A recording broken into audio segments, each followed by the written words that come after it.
Ladies and gentlemen, this is Mitch McConnell.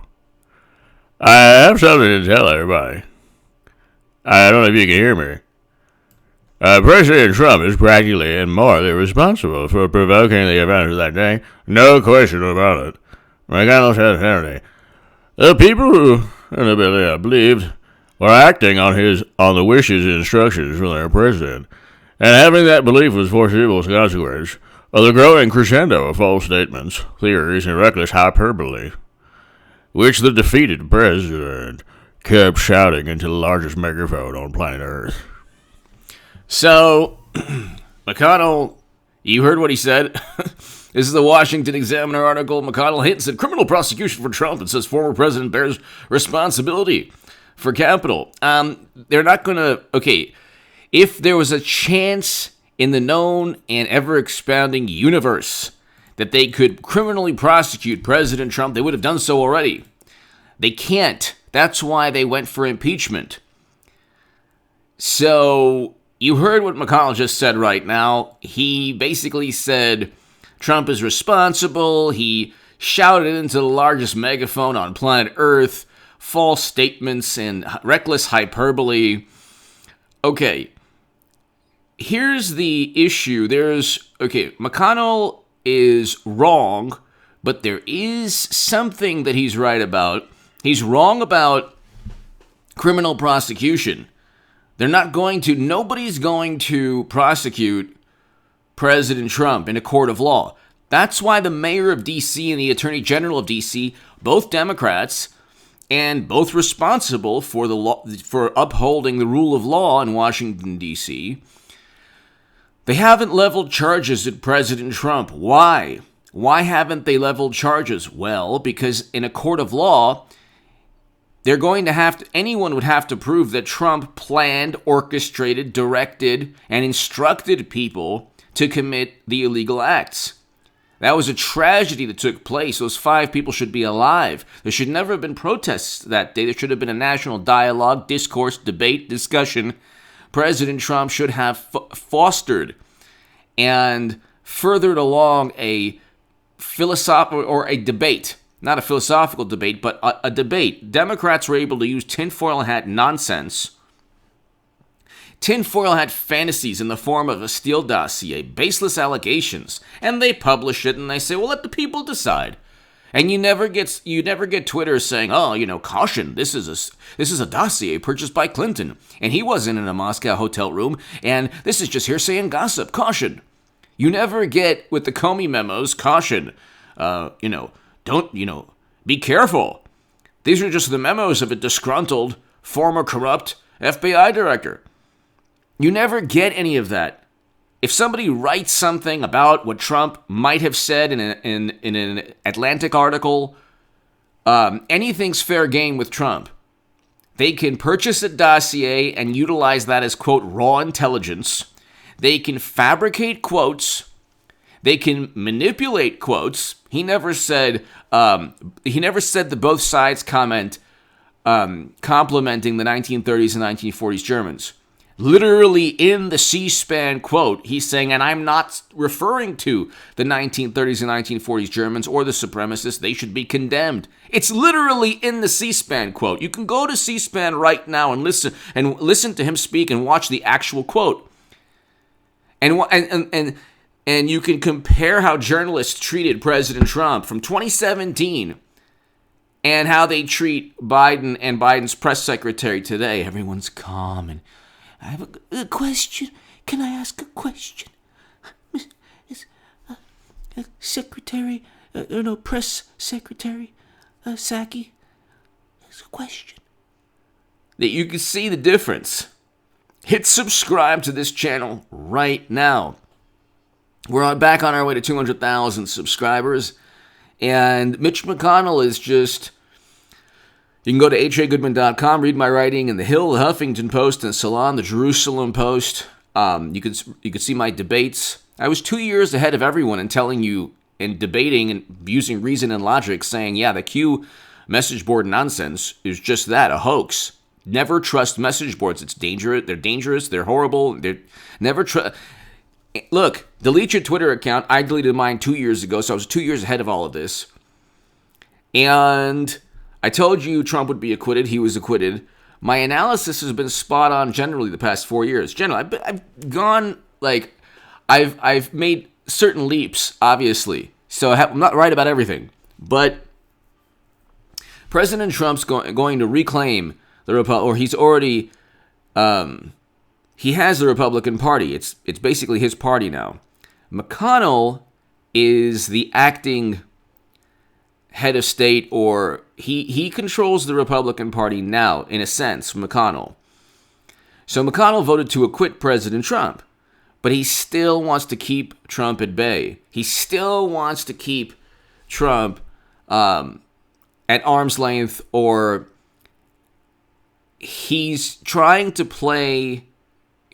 straddle the fence because he probably doesn't like President Trump, or he doesn't agree with what Trump did the past couple of months, prior to what took place. Here's the issue.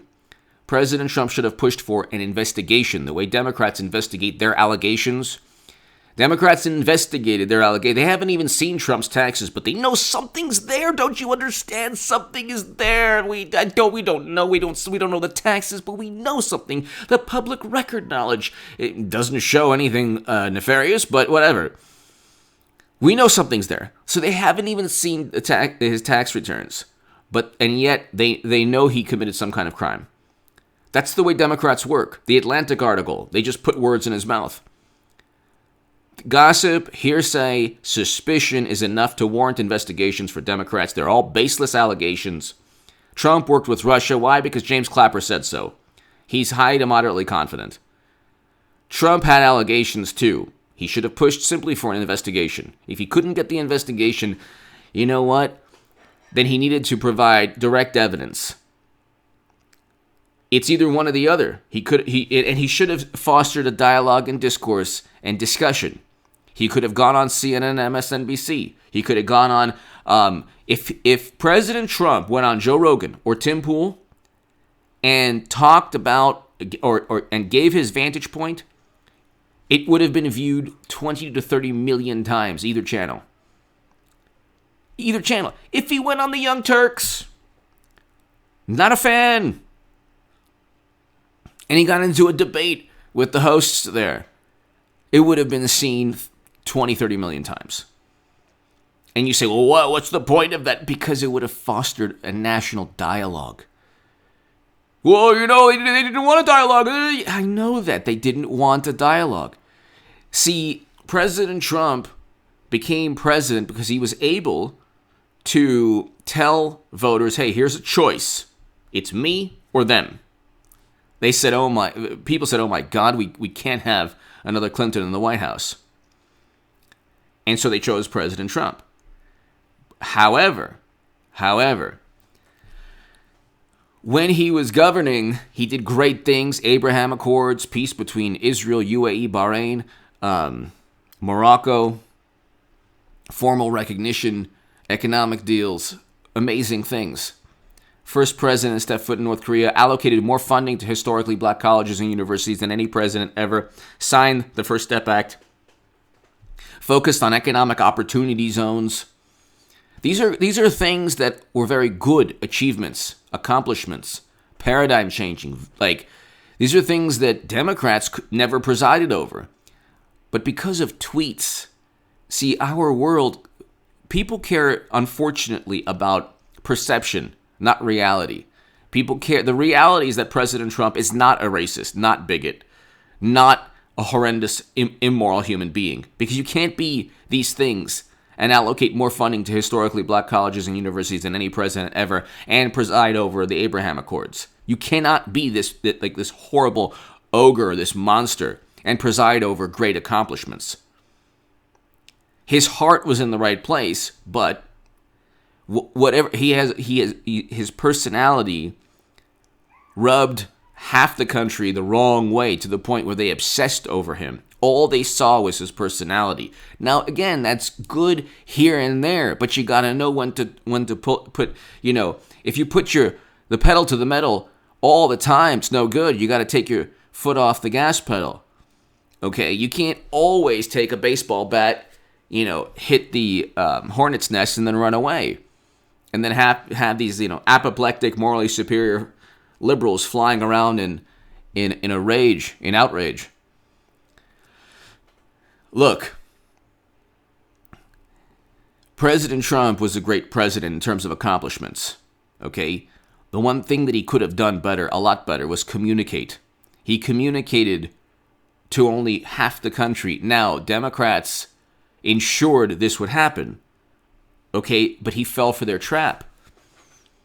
And he was fine with it also because he said, these people are after me. They're making things up. They're vicious. They're malicious. They just want retribution. They want to save face. They are so indignant, and they're mortified they lost. So they want their indignation, and they had a temper tantrum for 4 years. They stomped their feet, yelled, accused them of working with Russia, all these things. And Trump said, "You know what? I don't need to speak. I don't need to speak to half the country." Or when he tried to, it wasn't accepted at all by media. That's not Trump's fault. I agree with people who say, "Oh, well, it's not all Trump." It's not Trump's fault, but he could have circumvented that. The rallies were fantastic, great. You know what? But there should have been a way to show that the man is human to people who want to make him into a monster. Yes, media was after him and was unfair to him. Yes, they were all out to get him, but he should have, if he had simply not tweeted for 4 years, history would be different. Or the last 2 years, if he said, "You know what, I'm getting off of Twitter." Could you imagine? Because the last year of his presidency, or last 5 months or so, it's one thing to utilize Twitter in like this sledgehammer bulldozer way, but it's another thing to complain. He was complaining too much. People say, "Oh, I don't know, what are you talking about? I like his personality." Yeah, you do. But that doesn't mean that, you have to learn from mistakes. The issue is that he had Republicans now, like Mitch McConnell, who are utilizing his personality to blame him for something he's not directly responsible for. That's the issue. He has his populist policies work even for people like Marco Rubio or Mitch McConnell. They're fine with, or whatever. I don't think Mitt Romney is really against any of Trump's policies. He just doesn't like. Mitt Romney has developed this brand where he's against Trump's personality. When was the last time Ben Sass or Mitt Romney had a problem with any of Trump's, any legislation or any policy or any foreign policy decision linked to President Trump? You can actually, Mitch McConnell basically betrayed President Trump, although he didn't, because he voted he voted to acquit President Trump. Okay, that's very good.